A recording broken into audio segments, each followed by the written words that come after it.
নমস্কাৰ J medical YouTube চেনেললৈ আপোনালোক সকলোকে আন্তৰিক অভিনন্দন। আজি আমি আলোচনা কৰিম আনৱান্টেড 72 টেবলেটৰ বিষয়ে, ইয়াৰ ইউজ, ড'জ, সাইড ইফেক্ট আৰু প্ৰাইজৰ বিষয়ে আমি আলোচনা কৰিম।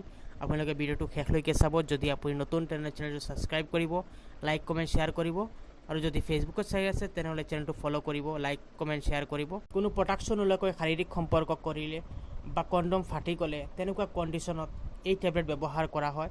যিসকলে বেলেগ টেবলেট খাই আছে, তেওঁলোকে টেবলেট খোৱাত সদায় পাহৰি গৈছে, তেনেকুৱা কণ্ডিশ্যনত এই টেবলেট ব্যৱহাৰ কৰা হয়। এই টেবলেট খোৱাৰ ফলত পুৰুষৰ যিটো শুক্ৰাণু আৰু মহিলাৰ যিটো ডিম্বাণু আছে, এই দুইটা বস্তু এক হ'ব নিদিয়ে। এই দুইটা বস্তু পুৰুষৰ যিটো শুক্ৰাণু আৰু মহিলাৰ যিটো ডিম্বাণু আছে, এই দুইটা বস্তু এক হ'ব নিদিয়ে, যাৰ ফলত মহিলা প্ৰেগনেণ্ট নহয়। আনৱান্টেড 72 টেবলেট হৈছে এটা ইমাৰ্জেঞ্চি কণ্ট্ৰাচেপ্টিভ টেবলেট হয়।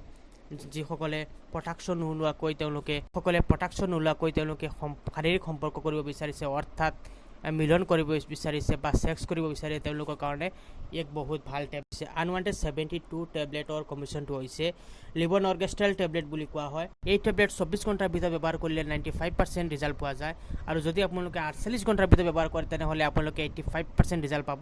আৰু এই টেবলেটৰ 72 আৱাৰ্ছ কাম কৰে। এক বহুত ভাল টেবলেট। আনৱান্টেড টেবলেট খোৱাৰ ফলত, আনৱান্টেড 72 টেবলেট খোৱাৰ ফলত যিটো MC যিটো চাৰ্কুল আছে, ধৰি লওক আপোনাৰ MC 15 তাৰিখ আছে, এই 15 তাৰিখটো আপোনাৰ নহ'ব পাৰে, ইয়াৰ চাৰ্কুলটো আৰু কেইদিনমান পিছুৱাই যাব পাৰে। গতিকে এইটো এটা টেনশ্যন ল'বলগীয়া কথা নহয়, কাৰণ এই টেবলেট খোৱাৰ ফলত যিটো MC যিটো চাৰ্কুল আছে, এইটো চাৰ্কুল একুৰেট নহয়। আনৱান্টেড 72 টেবলেটৰ কমন ছাইড ইফেক্ট হৈছে মূৰ ঘূৰোৱা, পেটৰ বিষ, বমি ভাৱ, তেনেকুৱা কণ্ডিশ্যন হ'ব পাৰে। কেতিয়াবা জ্বৰো আহিব পাৰে। জ্বৰ যদি হয় তেনেহ'লে আপোনালোকে কেলভ 500 খাব পাৰে, কোনো অসুবিধা নাই। কোন পেচেণ্টে এই টেবলেট খাব নোৱাৰে? প্ৰেগনেণ্ট মহিলাসকলে এই টেবলেট খাব নোৱাৰে।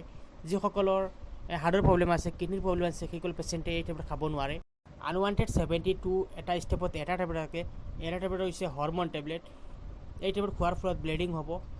MC নহয়, ব্লিডিং হ'ব। ইয়াৰ কাম হৈছে ব্লিডিং কৰোৱা।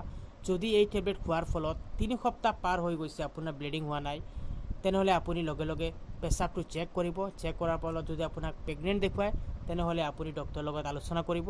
তাৰ নেক্সট যিটো ষ্টেপ আছে, ডক্টৰৰ লগত আলোচনা কৰি নেক্সট ষ্টেপটো আপুনি ল'ব। আনৱান্টেড 72 টেবলেট এটা ষ্টেপত এটা টেবলেট থাকে। এটা দাম হৈছে 100 টকা। মিডকাইন কোম্পানী বনায়, বহুত ভাল এটা কোম্পানী বনায়, আৰু এইটো সদায় ব্যৱহাৰ কৰা টেবলেট নহয়। যদি আপোনালোকে সদায় ৰেগুলাৰ হিচাপে ব্যৱহাৰ কৰিব বিচাৰে তেনেহ'লে আপোনালোকে চুকি, চইচ, অভ্ৰেল তেনেকুৱা টেবলেট ব্যৱহাৰ কৰিব পাৰে।